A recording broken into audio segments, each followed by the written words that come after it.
All right, we are going to talk about how one can get started with GitOps. And a quick intro of mine again. Hello there, I'm Atharv. I'm one of the DevRels of the OK community. These are my socials, and just in case if you want to try to contact me or just hit me up. I'm a super friendly guy. You can sense it. And over to Amit. Hello all, Amit here, and I'm a How to DoK project intern at DoK community. And here are my socials. So if you'd like to connect to me, talk to me about anything regarding science, technology, just anything, sports. So I'm there. You can hit me up, and let's get started. All right, Amit would be taking up from here. I would be tuning in super soon. So, what is GitOps? So basically, GitOps is a way of implementing continuous deployment for cloud native applications.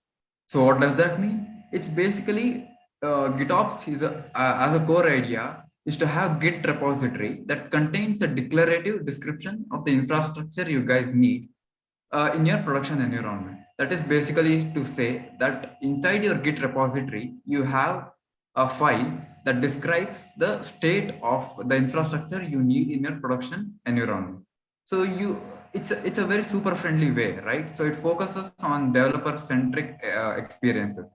So GitOps, as the name suggests, uses Git. So Git basically is a version control, and most of the developers here would have used it. So if you haven't used it, don't worry. It's a very easy tool to learn, and you can pick it up in no time. So now let us learn, why do we need GitOps? So why GitOps, right? So basically, these are my four reasons. There are many other reasons to adopt GitOps. So basically, the first reason is deploys fast. So anyone here in the cloud native ecosystem would argue any continuous development tool, deployment tool would deploy faster. But the thing about GitOps is that it uses Git, and most of the developers are very super familiar with Git.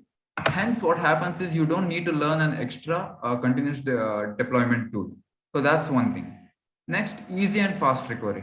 So just give me a hands up here for who, I mean, the developers in the chat who have messed up a code and then, Git has saved your life. So basically what happens is you write code and you commit it, and then you write some more code. And what happens is that code doesn't work out. So all we need to do is press git revert. So what git revert does is it takes you one commit back. That is where the whole application is working.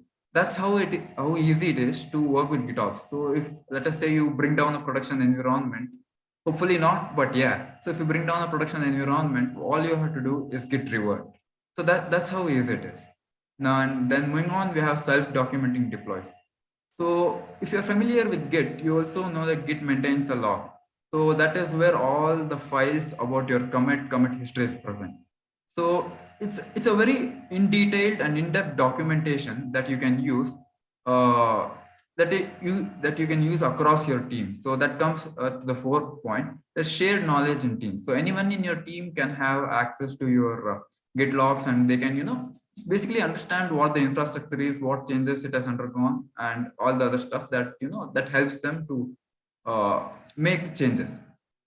So now let us learn how GitOps works. So basically, it's a very lengthy process, but the statement on the screen, gives a brief gist of how GitOps works.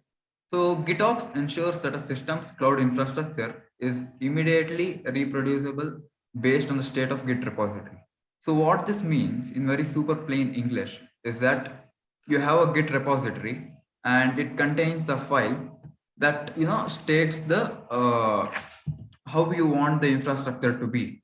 So basically, GitOps ensures that there's a state for your infrastructure, and this state is maintained across. So now once you make changes to your Git repo, let us say, so it's the same procedure. You basically spin up a pull request, then the pull request is scanned by the maintainer, and then once the pull request is approved and merged, the pull request will automatically reconfigure and sync with the live infrastructure state. That is to say, so once you make the changes inside your Git repository, the continuous deployment tool takes up that new state, and then the infrastructure is pinned up. So this basically is the core, right? So it's an idea of live sync pull request workflow. So live sync pull request, I mean, it's a very big sentence, but so that's the core of GitOps. So moving on, we learn a little bit about types of GitOps and other stuff. Over to you, sir. All right, so now as we are done with what is GitOps, how it works, let's move on to types of GitOps. So there are mainly two types of approaches to GitOps.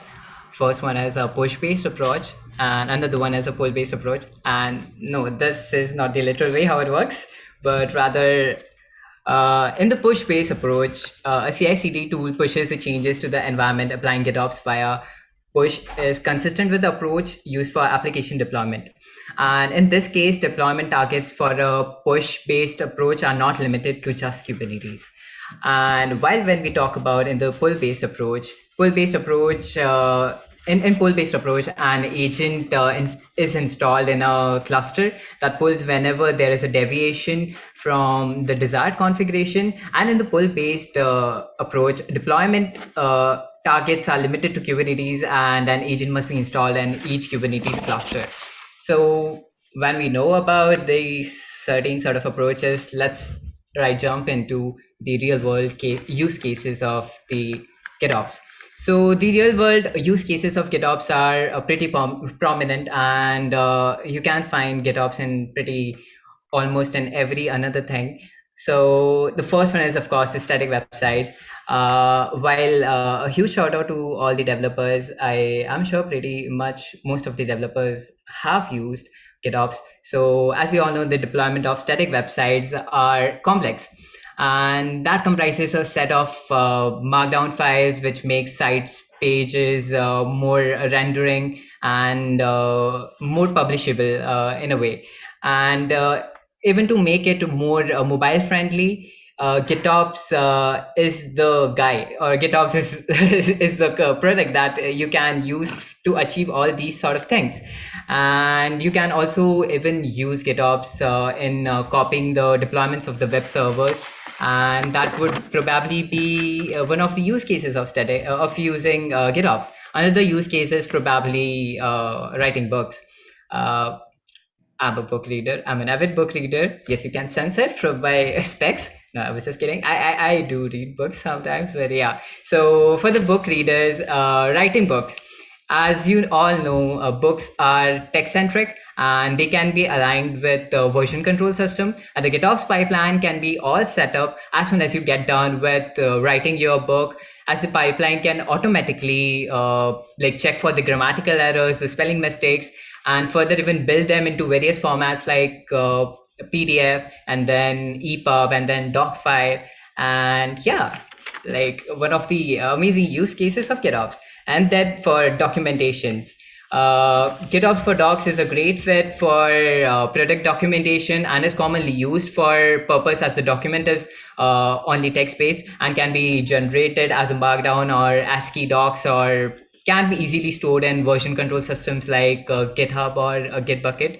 And right now, let's jump onto the tools that we can use as along with GitOps. So Argo CD, Flux, and Portainer. Let's talk about Argo CD. Argo CD takes a more visual approach to GitOps. It visualizes the configuration of both applications and environments, plus it stimulates the GitOps pipeline with charts and visual cues. And then comes Flux. Remember the point when Amit mentioned about the going and reverting back the same changes? Well, Flux or Flux CD is simply the GitOps operator for Kubernetes, and it automatically adjusts the cluster configuration of your Kubernetes with the config found in your Git repo. Flux is the reason that is why changes are made very super easy in Kubernetes and can be reverted back. If suppose Kubernetes cluster has some particular change, you can revert back to its old state. And now coming back to one of our sponsors, that is DoK is having. So Portainer is one of our sponsors. Even Portainer is a platform for Docker, Edge, and Kubernetes, which can help you and implement GitOps pretty easily like this. Yeah, that's all from our side. Just in case if you guys would have loved this presentation and would like to again connect us with on like our socials, these are our Twitter links, and I guess that's pretty much about it. And again, shout out to Bart for having this like lovely thing. I'm sure you guys have loved it so far.